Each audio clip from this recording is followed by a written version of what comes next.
I don't want to say I blame Zack Snyder, because I don't. He had an interpretation of Superman, and that's perfectly fine. You can have different interpretations. And I love Henry Cavill's version for loads of different reasons, but that's not the classic Superman character. Yeah. But what I think has happened is that sort of seeped into the public consciousness, and the general public's perception is that is Superman. And I feel like I know this because I've talked about this film with a bunch of people who don't know comics at all, and they're like, this film seems a bit silly and a bit unserious, not like Henry Cavill. And I'm like, yeah, it does, but that is the character. Because of what Zack Snyder and Henry Cavill did to give us this more dark, Herculean, gothic Superman, James Gunn had to pull back, but he pulled back too hard and he pulled back too far. There are just moments where characters just say their entire motivations. Yeah. They just spew it out for you, like they're spoon feeding you. Like, I think one of the greatest things about film is when show don't tell. Yeah, show don't tell. Exactly. Things are given to you subtly, and like, you figure out yourself, and that gives you like a greater sense of like catharsis when you come out of a film. But there was literally a moment in this film where Superman's like, I'm more of a human than you are. I'm a good person. Blah blah blah. Even if I'm not from this planet, I'm like, we know, like we've seen it. Yeah. You don't need to say that to us.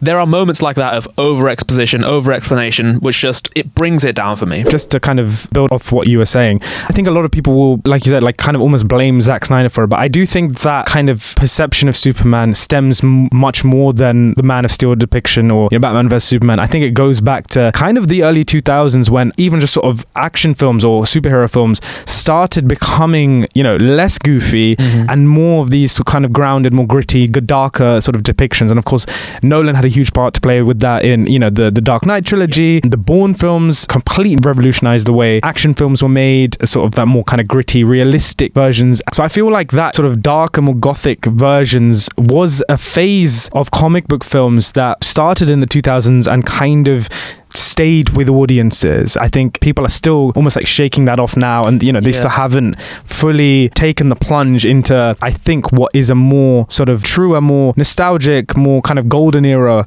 depictions of these characters, I would say.